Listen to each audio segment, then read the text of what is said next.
Good evening, everybody. Welcome to the channel. I'm Brian Lusk. Thank you for joining me today. It's been a while, and once again, we've got a lot of things that have been going on. Want to thank both Lucille, Jerry, and now Al for joining in. Always glad to have all of you here. So let's go ahead and dive right into it because there's some crazy things going on. We're going to start off with something that's not necessarily directly related to the war in Ukraine, but it could have some interesting consequences therefrom. The founder and CEO of Telegram, which is a messaging platform and kind of like a Twitterish thing or something like that, has been arrested in France. Even better, he knew he had a warrant for his arrest in France. He came there anyway, and the French authorities arrested him at the airport in France where he landed. This is to be brutally honest, the charges are somewhat nebulous, and I don't know how well they're going to hold up in court. But by and large, the charges come down to, and I've got a list here in a moment here, not handing over information about crimes that were talked about on the Telegram network. So if somebody's doing money laundering and talking about it on Telegram, or somebody's doing explicit images of underage individuals, that type of thing, Mr. Durov here has not been providing the information that's been subpoenaed by France to combat those crimes there. Hi, Robbie. Glad to have you as well. Always good to have you on board for today. So Mr. Durov here, well, the Kremlin pretty much went into full-on panic mode. You see, Telegram is a pretty vital asset for Russia. Now, some people say that it's actually a tool of the FSB, that Durov has always been willing to provide the FSB any information they want. Some people even go so far as to say that Durov has provided them with the encryption codes and all this kind of stuff. I don't know what's true there. All I know is that he was arrested in France for not providing information. But Telegram itself has been a vital communication tool for the Russian military all through the war in Ukraine. And that's because Russia has done a very bad job of developing and fielding encrypted secure communications to their troops in the field. In fact, if you pay close attention to the radios they often are using in the field, they're cheap ones you can buy from China or any other fly-by-night radio operation. They have none of the features that would make them secure in any way, shape, or form. Often they're being used on frequencies they probably aren't supposed to be, using for military operations, etc., etc., etc. So Russia has been very bad about providing themselves with a secure communications platform. So they've turned to Telegram to handle a lot of those. In fact, we saw at many points in this war where artillery spotting and fire missions were coordinated through Telegram channels where the units would put that information on Telegram and other units would pick that up and then perform the fire mission that way. So it's clear that Russia's using Telegram as a very central part of their communication system. So with Durov in French control, they're all panicking that he will provide them access to all the things they've been doing all this time. Now, the insider says that the story about the Telegram encryption keys is all false. He didn't hand them over to the FSB, etc. They also say that there's a bunch of other things that are going on here. But overall, at least at this point in time, I believe, at least as best I can tell, that Mr. Durov is basically being held for not forking over information that's been subpoenaed by France. And the fact that he flew to France despite knowing, because he knew that there was an arrest warrant, really kind of makes you wonder what he's thinking. Now, Chris O states that there's an interesting aspect to the charges against Pavel Durov that is part of France's criminal code. And Elon Musk could very well fall under the exact same articles and be charged under them if he refuses to provide information that they have subpoenaed in France as well. I don't know of any particular subpoenas that Twitter has not responded to in France. I do know that Twitter has actually removed their staff and personnel, shut down their operations in Brazil because there is a judge who is doing things that Elon Musk claims is against Brazil's constitution and demanding information that has not provided that is not properly allowed to the Brazilian courts. So it certainly is possible, is what I'm trying to say. The Russian papers are going absolutely nuts over this thing. The blow to Telegram threatens to become a blow to Russia. Telegram might become a tool of NATO. If Telegram crashes, how will our army fight? That's because this is central to their communication systems at this point in time. In fact, Russian officials have told all of their regime staff to delete all their official correspondence on Telegram. So this overall looks like it's going to be a significant issue for Russia, at least in the short term. Of course, if they would develop their own communication system that was entirely under their control, they wouldn't have to worry about Telegram getting hacked.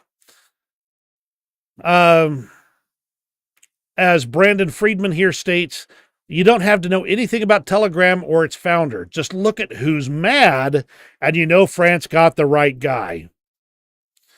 And these are the charges, according to Anton Hedorchenko: complicity for illegal transactions by organized crime groups, refusal to provide authorities with information or documents necessary for criminal investigations, complicity in the dissemination of minors in compromising positions, making it possible for organized groups to share such material, acquisition, transport, and possession and sale of narcotics, providing tools for cyber attacks, organized fraud, association of criminals with the intent to commit a crime, money laundering, cryptology services to ensure confidentiality without certified declaration.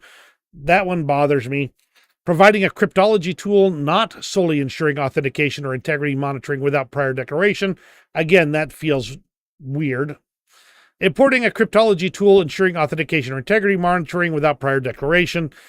Again, this is just stating that this is what they're looking for here, the reasons he's been brought under charges. Most of these are complicity. Some of them are direct actions. Money laundering, for instance, it's not saying that it seems to be associated with him directly doing that money laundering. So the Russians are pretty ticked off about Telegram, possibly falling into the hands of the French. Now let's go ahead and move on to the situation in Kursk. Now, over the last while, kind of giving you a high-level summary here, the Ukrainians have continued to advance. They have been destroying bridges and pontoon bridges that would allow the Russians to come into the Glushkovo area of Kursk.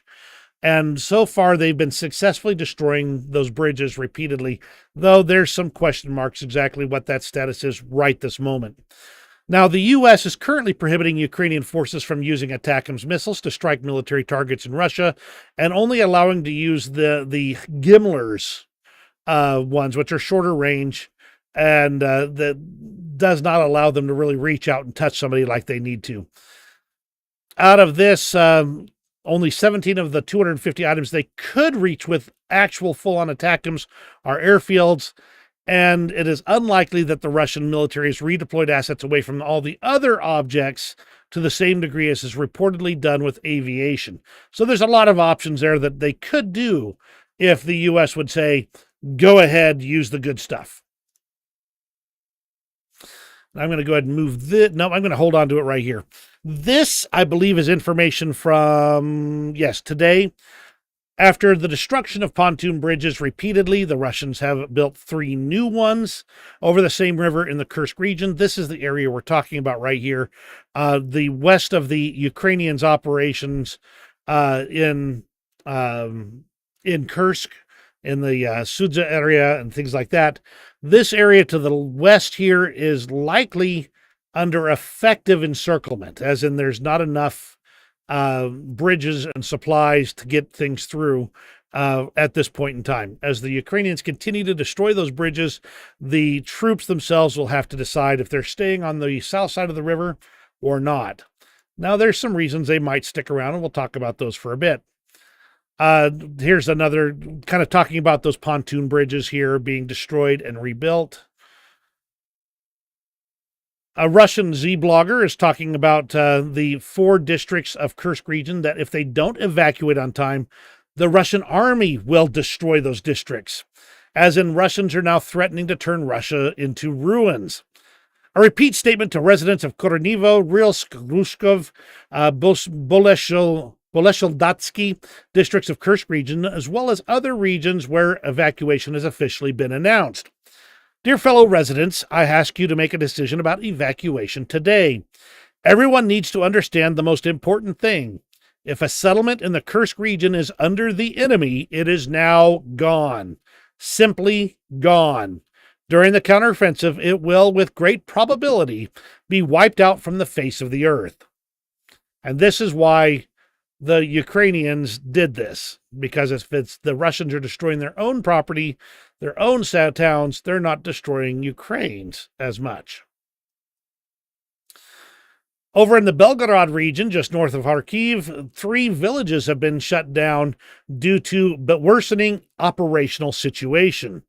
And I noticed right here, well, I think I've got it right here. Yes. Somebody's just saying with the 3 villages in particular, you could do this. Now, that'd require a great number of men and equipment. Obviously, this isn't going to happen, but it's just funny.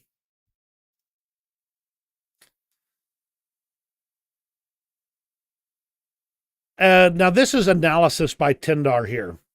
What they've been saying a long time is slowly appearing on the main pages of news sites around the globe. The Ukrainian Kursk operation removed all the Potemkin covers of Russian threats and exposed Russian red lines as the hollow shell they have always been. Now, Potemkin, most of you, I'm sure pretty much everybody listening already knows, but real fast, a Potemkin village actually harkens from, I think it's about the 1600s. 1700, somewhere in that time frame. I don't remember the exact time, so bear with me. Where the Russians had captured Crimea, and it had taken a lot more resources to capture Crimea than they expected. But the ruler of Russia wanted to do a tour of all the areas they just captured. So the guy who did the work gathered together men and horses and stuff and set up villages, as in one village would set up, and then the ruler would come through and they'd kind of wander around for a while. Those people would then move to the next spot, set up another village, and the ruler would come through and see all the happy, cheering people. And they'd do that repeatedly to say, oh, look at this. We did so well. We've captured such wonderful things. Same thing the Soviets did in the Cold War. They would set up these fake villages with all the lights turned on and all that kind of stuff, but there was really nothing going on in them. And Potemkin villages. In this case, all of these Russian red lines have been exposed to just be a hollow shell with nothing really behind it.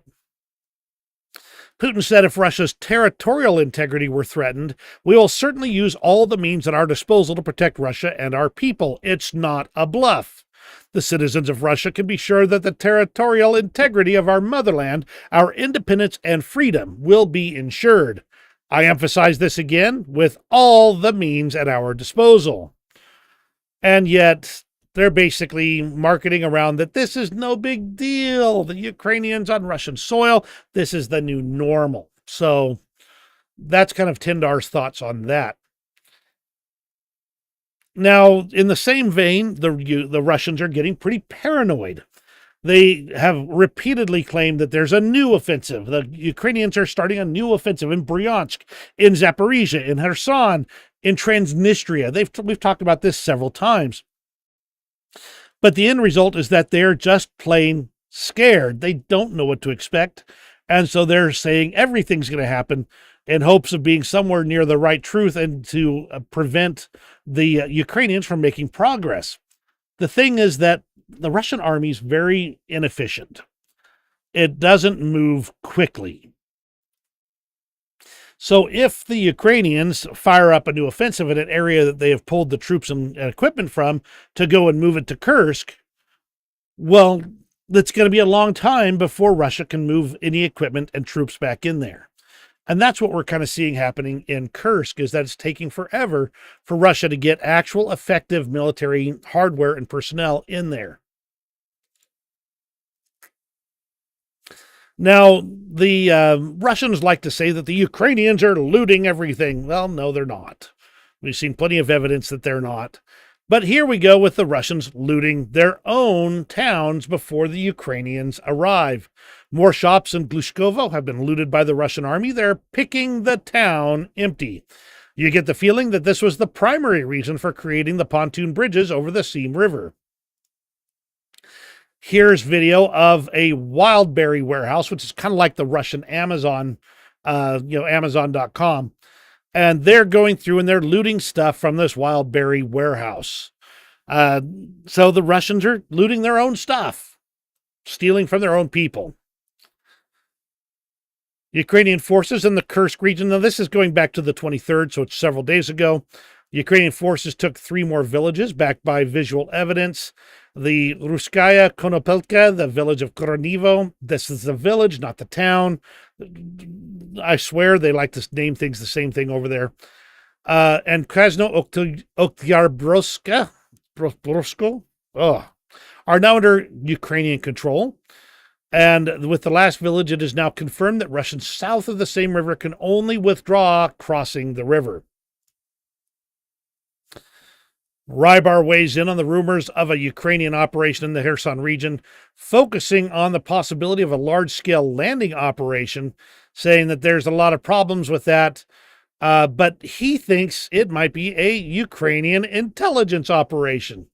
I think it's all a Ukrainian intelligence operation. So when Ukraine finally reacts on something, they have put themselves into a tizzy so often, they won't know if it's true.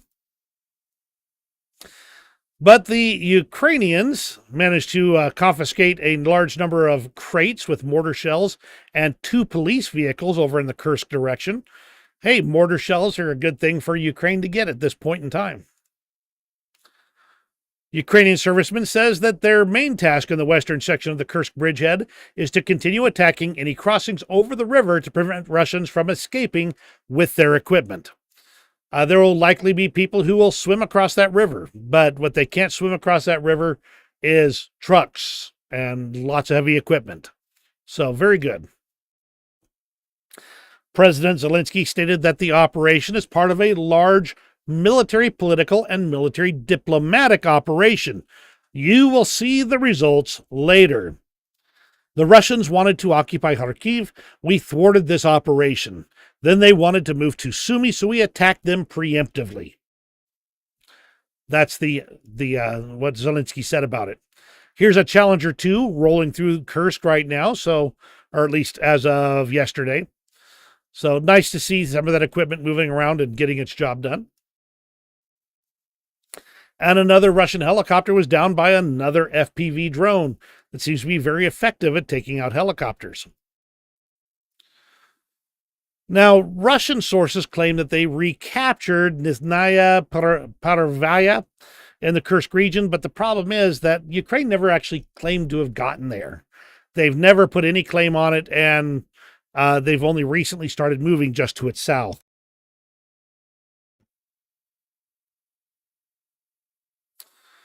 Hang on, some of this, there we go. More Russian soldiers were captured in the area of Koronivo, and this just shows that Ukraine is continuing to operate, in fact, north of the current front line near Koronivo, almost getting the village, the town itself, into some kind of operational encirclement. More pontoon bridges being built. Snogost and Glushkovo. Basically, we're seeing the Ukrainians moving additional forces in this area. I don't know when they're going to capture Glushkovo, if at all, but just interesting to see the Ukrainians on the move. More on the Koronivo direction. The Russians are saying that Ukraine has managed to get more territory around Matvivka, which is to the east of Koronivo. So lots of activity going on there. And east of Sudza, the Russians claim to have retaken several villages, but no confirmation from any other channels or any visual evidence given. So they claim to have recaptured these three. We'll have to watch for actual evidence. And that's a situation in Kursk. All straightforward, lots more things going on. But the Russians finally jumped on the button and started launching an intense missile strike. Now, this is just from last night. It looks to be Russia's biggest ever air attack on Ukraine, with 127 missiles and 109 strike drones, with Ukraine claiming 102 missiles downed and 99 strike drones downed as well.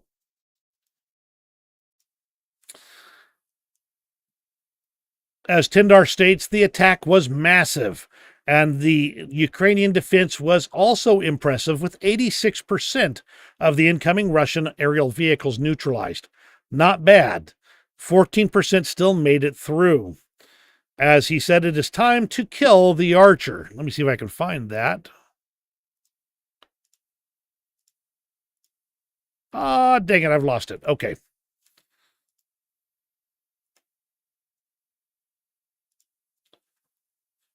Russians did target the Kyiv Reservoir Dam in Vyshrod, which is just a few kilometers north of the Ukrainian capital, and did damage it.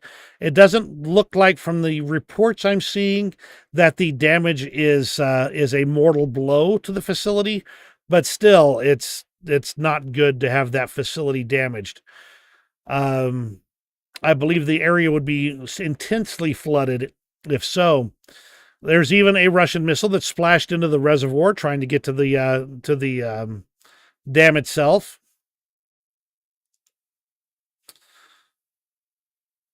White House advisor John Kirby stated that the Ukrainian air defense performed really well.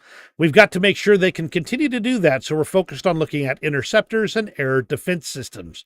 He also stated there was no change in policy towards using U.S. weapons on Russian soil. Another picture of the strike on the Reservoir Dam.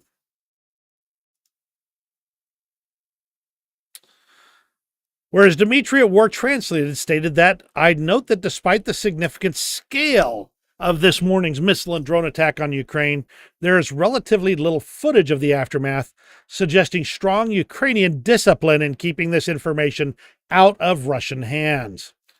So in the couple of places where it's really kind of hard to keep it out of their hands, that got released. But by and large, Ukrainians know that if they're firing off videos of successful strikes, they're telling the Russians exactly where they're aiming. Anton Herashchenko states that this attack cost Russia about $1.2 to $1.3 billion. Imagine what Russia could do if they would use that money to take care of their own people instead of blow up things in Ukraine. President Zelensky stated there can be no limits for Ukraine in the long-rangeness when terrorists don't have these limits. Defenders of life cannot have limits on weapons when Russia uses both its own weapons of all types and then Shaheds and ballistics from North Korea.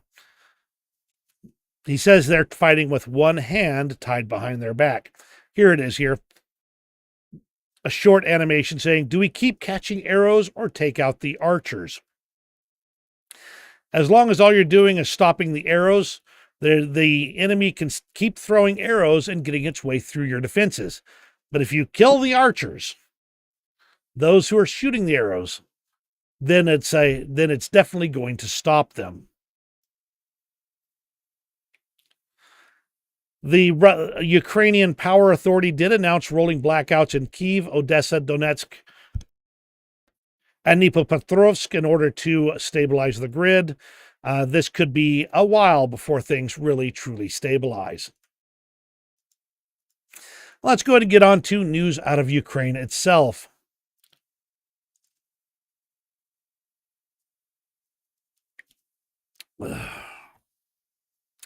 Basically, Zelensky is stating that despite the damage, they're already in process of rebuilding and restoring electrical power.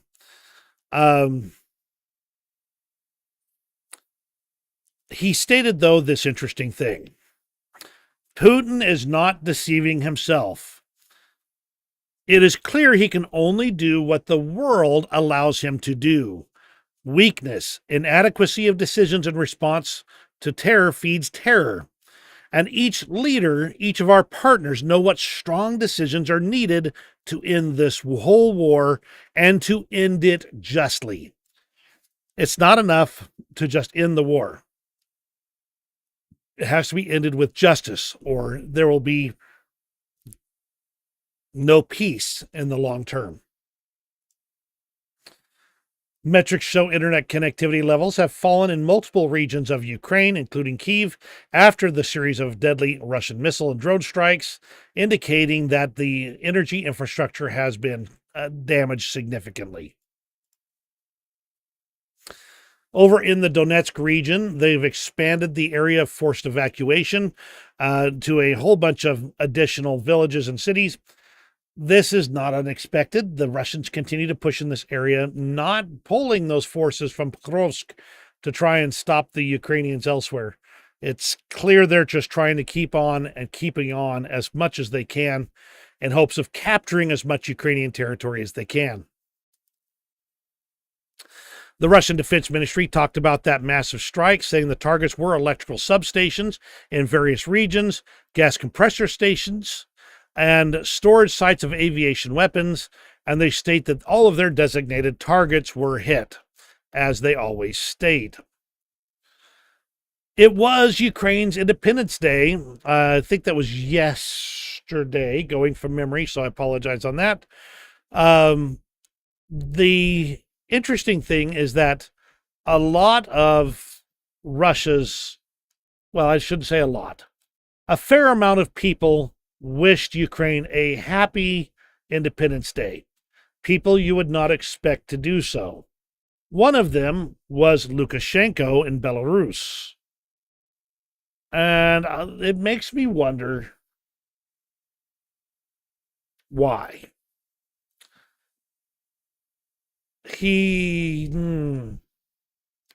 I wonder what he's seeing that would make him actually say that. Because I don't think he would say it if there wasn't something going horribly wrong. Ukraine launched a new jet-powered drone named after the traditional Ukrainian bread, and I do apologize for this, Palyantsia, I think is close to the pronunciation. This thing has actually got a 2,000 kilometer range at least. From the reports we've been seeing. But look at it go. I mean, this is something that can fly low, can fly fast, and can strike Russia in ways that they cannot expect and anticipate in advance. Quite the interesting little drone there. There was a prisoner exchange.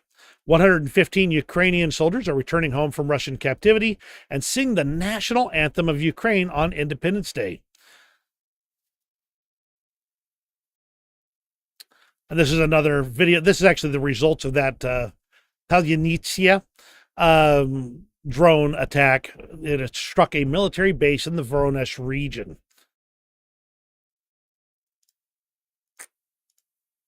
Let's go ahead and move on to the news out of Russia. Robbie speaking about Lukashenko, guessing he swings for the winning team. Yes, I suspect you are correct. If he's hedging his bets, if nothing else. Moving over to Russia here real quick. The explosion took place on the territory of the Omsk oil refinery. One of the AVT units, which is a main part of the refinery, is on fire with a fire area of about 1,000 square meters. Now, there's a bunch of stuff on the Omsk refinery. I'll try and touch on them as I go. But the There's also confirmed network data showing a collapse in internet connectivity in Sevastopol. And there are reports of mass power outages in occupied Crimea. They say it's due to an emergency shutdown of Crimean energy distribution networks. Indicates they took some damage as well.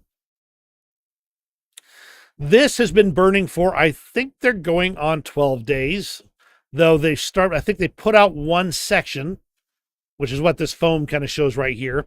This is the oil storage facility in the Proletarsk. So, and it's still burning even now. This is video of the Omsk Gazprom oil refinery fire. Looks like it's quite impressively burning. A locomotive on fire in Ulyanovsk. That's an unusual thing to see. Though it makes me wonder how much more of the partisan activity we're going to see in Russia. That's from the drone strike. From Chris O, over 600,000 Russians are estimated to have left their country since 2022 in the biggest exodus since the post-Soviet period. Many have left to avoid being mobilized to fight. One man managed to escape into exile after deserting the Russian army twice. If they're determined, they don't want to be there. Now, Ukraine has lost a lot as well. That's not saying otherwise. But why would the Russians, who claim to be winning, have that much loss? Drilling platforms east of Snake Island, all three of them have now been attacked. Now, Russia's generally kind of held these platforms for a while. So it looks like it's a Ukrainian attack to prevent the Russians from using them for their helicopters and their spying operations. More video of Omsk. In response to all the drone attacks on their oil storage facilities, Russia put up nets.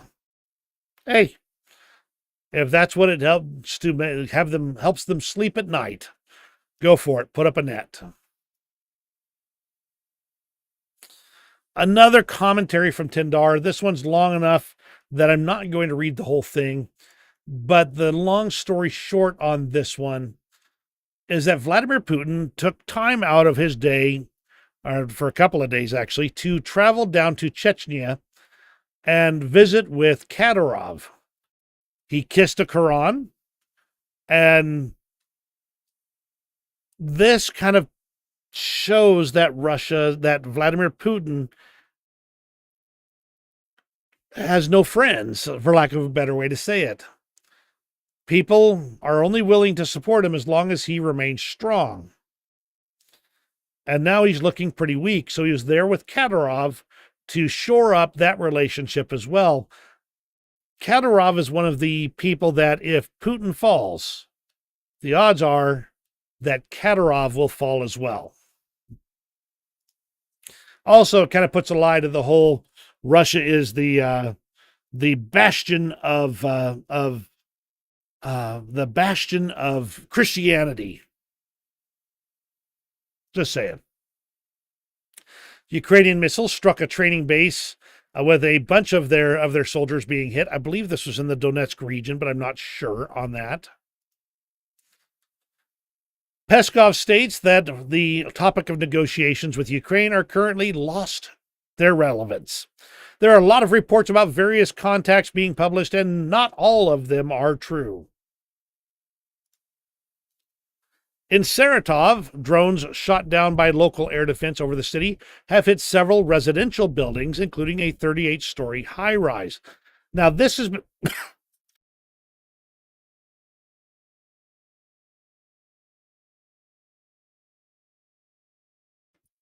Now, this has been reported a couple of different ways.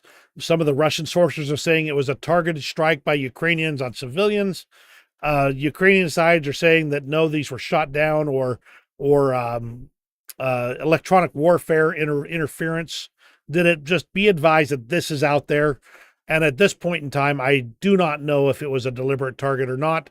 My suspicion is it was not. Putin put the main condition for Russia's economic development in the successful ending of the special military operation. And as Anton Herashchenko states, Russia can't survive without killing, destroying, and looting. Sure looks that way.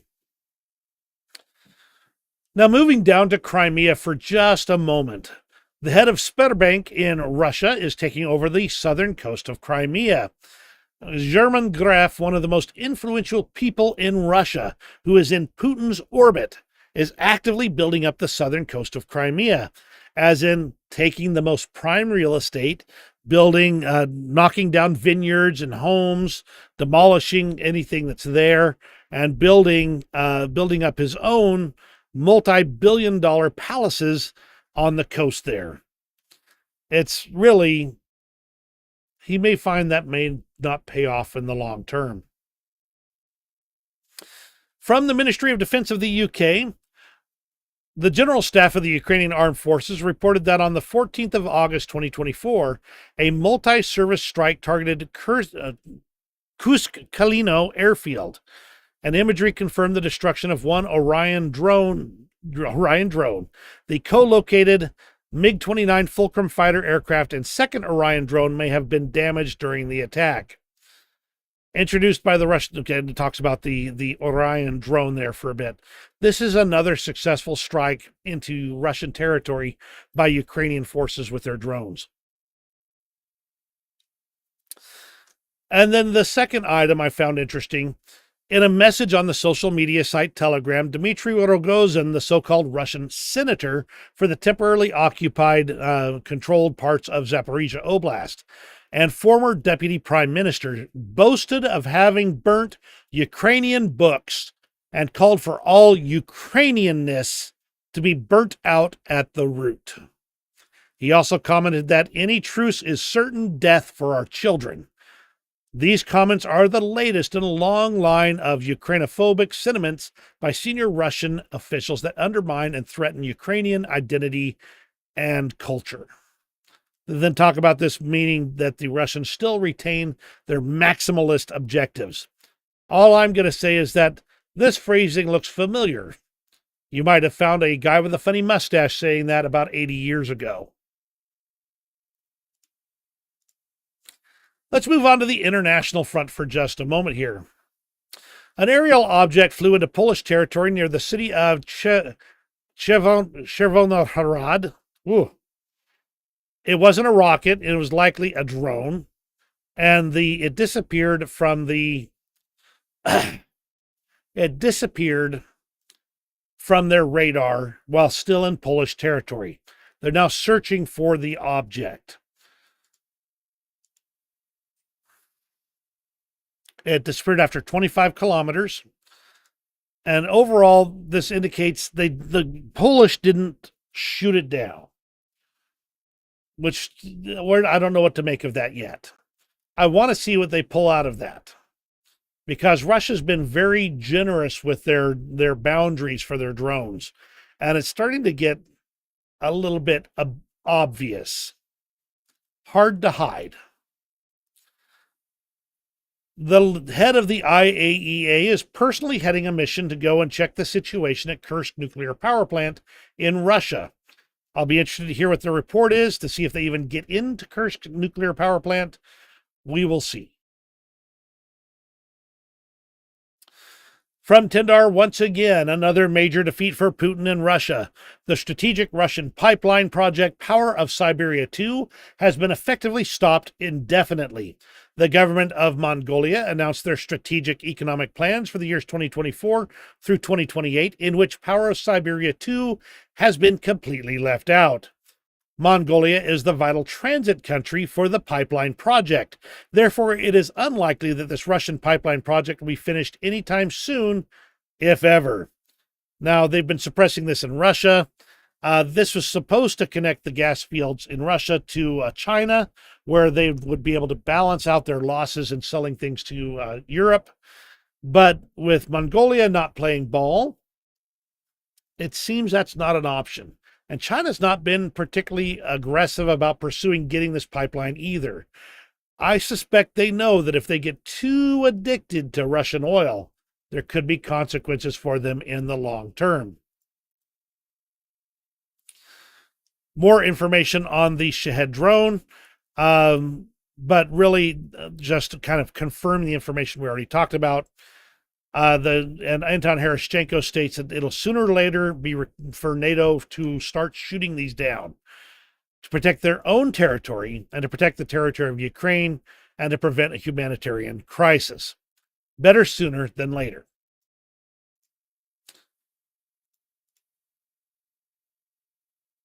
Then there's Belarus, which has been allowing Russia to send drones over their territory basically throughout the conflict.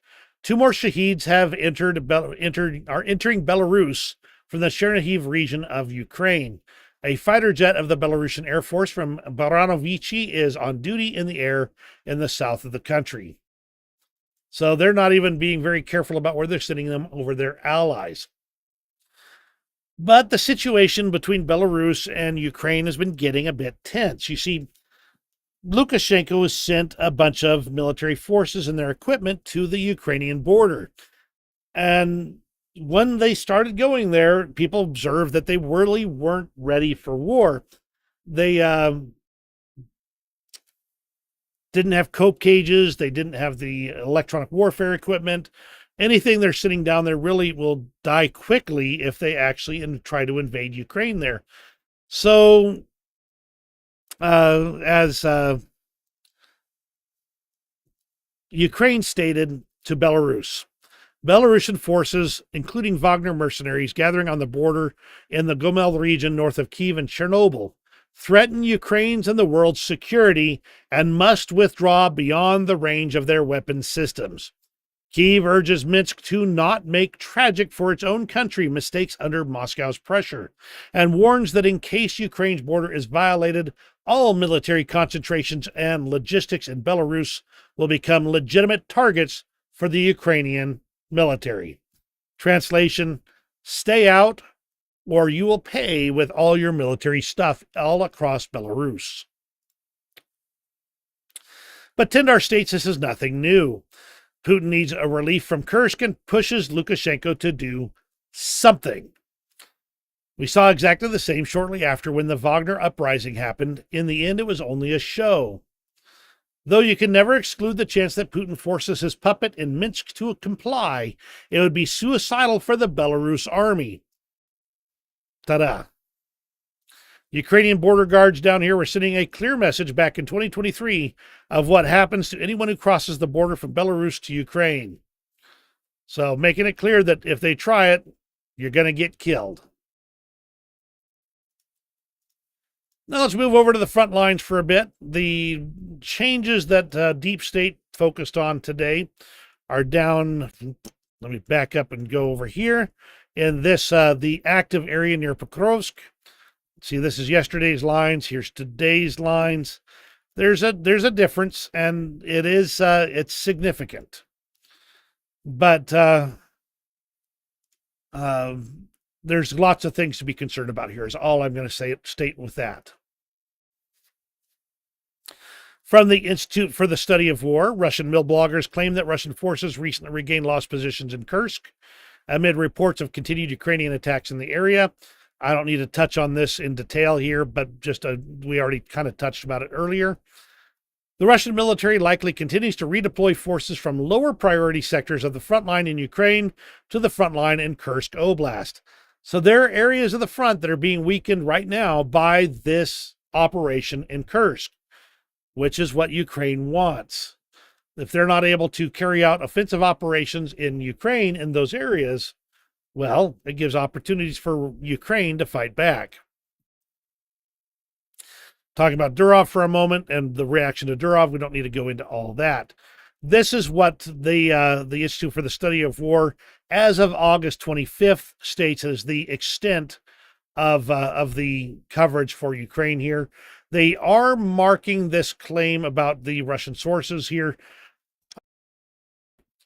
as being back under Russian control. So I've not seen this confirmed from any legitimate sources.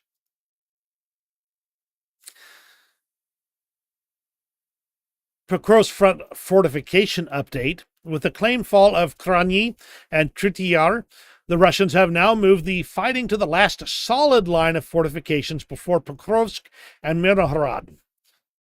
And this is confirmed by both the Russians and the Ukrainians. So the Russians continue to make significant progress in Pokrovsk. I will spare you the long story short in from Wargonzo here, basically confirming the additional advances in Donetsk area. They still continue that, saying he uses this phrase again, but there is no point in talking about any successes of the Ukrainian armed forces, meaning there are successes, and if he talks about them, he's likely to.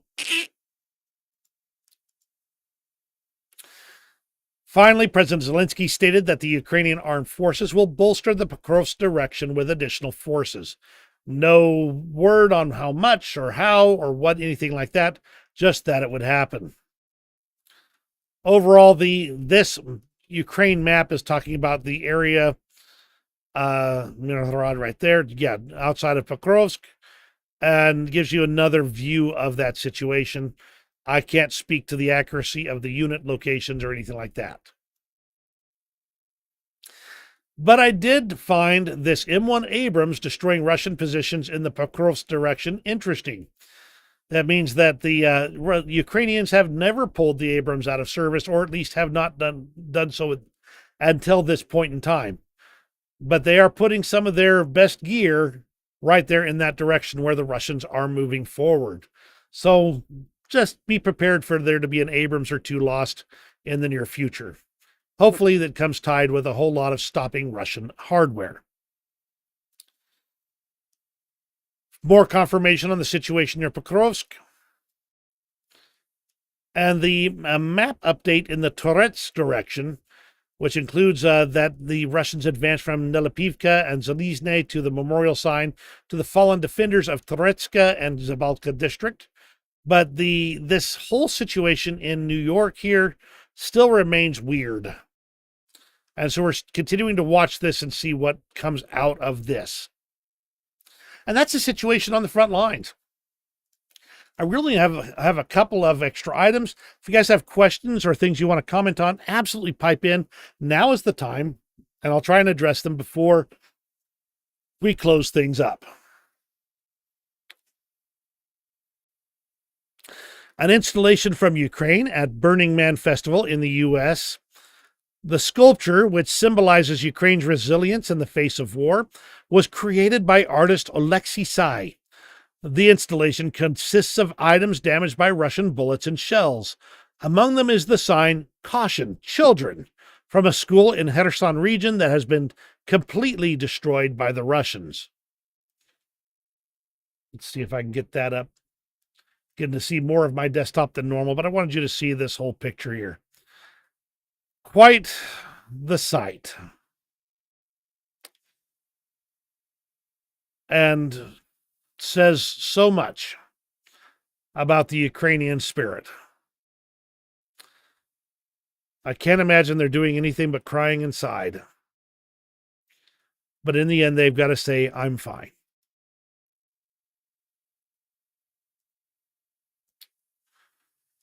And we'll end with this cute little kitten under the protection of a Ukrainian warrior here.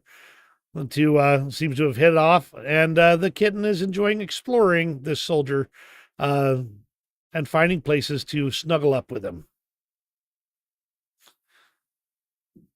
And on that note, thank you very much for joining me today. I'm glad you guys made it here. It's very important to me that we continue to talk about the situation in Ukraine, the war, the death, the injustice of it all.